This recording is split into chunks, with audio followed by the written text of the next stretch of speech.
Se você chegar no final desse vídeo sem achar que foi um dos vídeos mais loucos que eu já fiz aqui pro canal, é porque eu fiz alguma coisa errada. Fala galera, Igor Oliveira por aqui, seja bem-vindo a mais um vídeo. E nesse vídeo aqui eu quero trazer algumas sacadas para quem é programador, mas pretende um dia lançar um produto próprio. Existem alguns erros comuns que, se você souber antes de começar, fica muito mais fácil lidar com eles. Então vamos lá, vamos começar. Um dos maiores erros de quem está migrando aí da carreira de programador para empreendedor, né, para lançar um produto de programação, é achar que é a mesma coisa. Que basta você fazer um app ou um jogo ou alguma coisa e as pessoas vão vir. Só que são atividades muito diferentes e cada detalhe conta. Quando você é um programador, a tua maior preocupação é com o produto, né? Entregar o melhor código, o melhor produto. Mas quando você resolve empreender, você passa a ter a preocupação de fazer com que aquele produto não só seja bom, mas ele seja financeiramente viável. E aí você tem que tomar alguns cuidados, desde o lugar onde você hospeda até o modelo de negócios. Toda e qualquer decisão importa. Então vou te dar um exemplo aqui. Imagina que você está fazendo um jogo. Não basta que o seu jogo seja bom, é preciso que as pessoas encontrem esse jogo. Então se você fez um jogo, o jogo é legal e você hospedou no seu site, as pessoas vão ter menos chance de encontrar do que se você tivesse colocado numa Steam. Só essa decisão já pode fazer toda a diferença. Porque uma Steam da vida, ela vai ter todo um programa de marketing que vai ajudar a impulsionar o seu app. E aí digamos que, beleza, o usuário ele descobriu que o seu jogo, app, ele existe.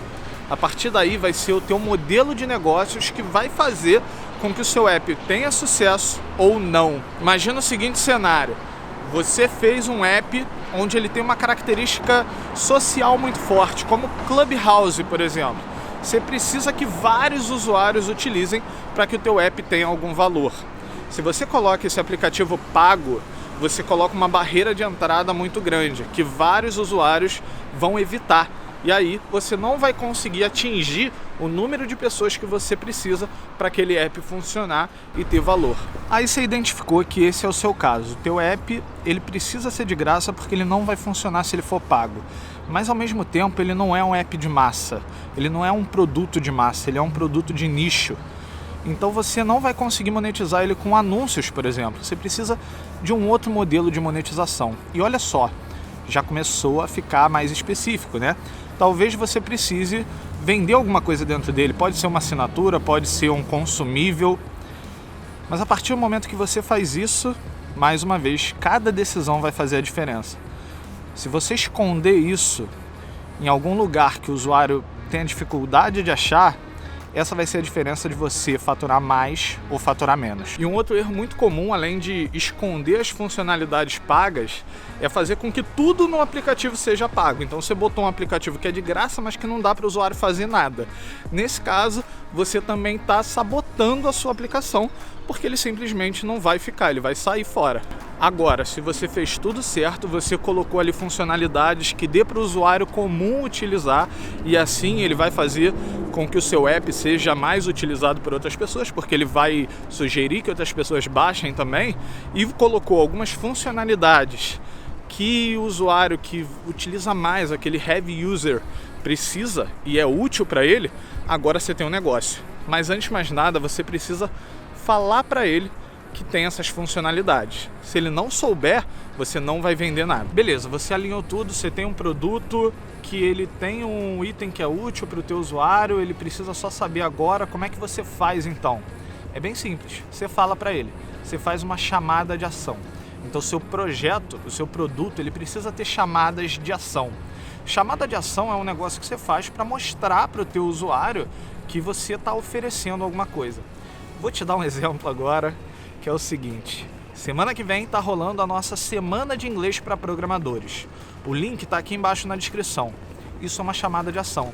Quer dizer que algumas pessoas que estão assistindo esse vídeo, elas vão clicar no link e vão se inscrever. Então esse vídeo que não tinha chamada de ação nenhuma, passou a ter. Mas agora vem o problema. Essa chamada de ação não tem nada a ver com esse vídeo. Eu estou falando de aplicativo, por que eu fiz uma chamada de ação para uma semana de inglês? Nesse caso, quando você não consegue conectar a tua chamada de ação com o interesse do usuário, você provavelmente vai ter poucas conversões. Então nessa chamada de ação, talvez 1 ou 2 pessoas se inscrevam, mas podia ser muito melhor. Como que você faz para isso ser melhor? Você precisa conduzir a pessoa até ela estar no ponto onde aquela chamada de ação faz sentido. E é isso que a gente vai fazer agora.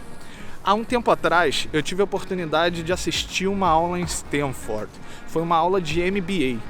E aquilo ali mudou a minha cabeça, porque me mostrou como que eles estudam negócios de uma maneira totalmente diferente da gente. Então, nessa aula, é como se eu tivesse sido transportado para um seriado de TV ou para um filme americano. Os alunos, eles recebiam ali o material para estudar em casa, para discutir um case durante a aula. E era muito legal, porque era um problema de uma empresa, né? Supostamente aconteceu alguma coisa e os alunos eles tinham que dar a solução. E essa turma só tinha gente fera. Tinha um diretor da Mitsubishi, tinha um diretor de um fundo gigantesco brasileiro. Então tinha uma galera muito, muito top. E aí, cada um dava a sua sugestão. Então uma pessoa começava a falar o que faria naquela situação e aí uma outra já interrompia para falar, ó, nesse caso isso talvez não funcionasse por causa disso. E iniciava uma discussão super interessante. E assim eles iam aprendendo. E eu ia aprendendo também porque eu estava ali ouvindo aquela aula, tendo essa oportunidade. Mas isso não é o mais legal não, tá? Em determinado momento da aula, a pessoa que estava sentada ali na cadeira do professor, do lado do professor, ela levanta e o professor pergunta para ela, fulano, como foi que você fez quando isso aconteceu de verdade na sua empresa? Então aquele ali era um case real e o cara que viveu aquilo estava ali para contar a experiência dele, para mostrar como foi que ele fez. E isso foi incrível, foi de explodir a mente, mudou a minha vida ali naquele momento. E agora sim, vamos fazer a nossa chamada direito. Se você não quer perder uma oportunidade dessa, se você não quer estar numa situação onde o inglês vai ser fundamental e você se vê ali sem saber falar inglês, não dá esse mole, se inscreve agora na nossa Semana de Inglês para Programadores, um evento 100% gratuito, que você só precisa se cadastrar para saber qual a forma mais eficiente de aprender inglês agora.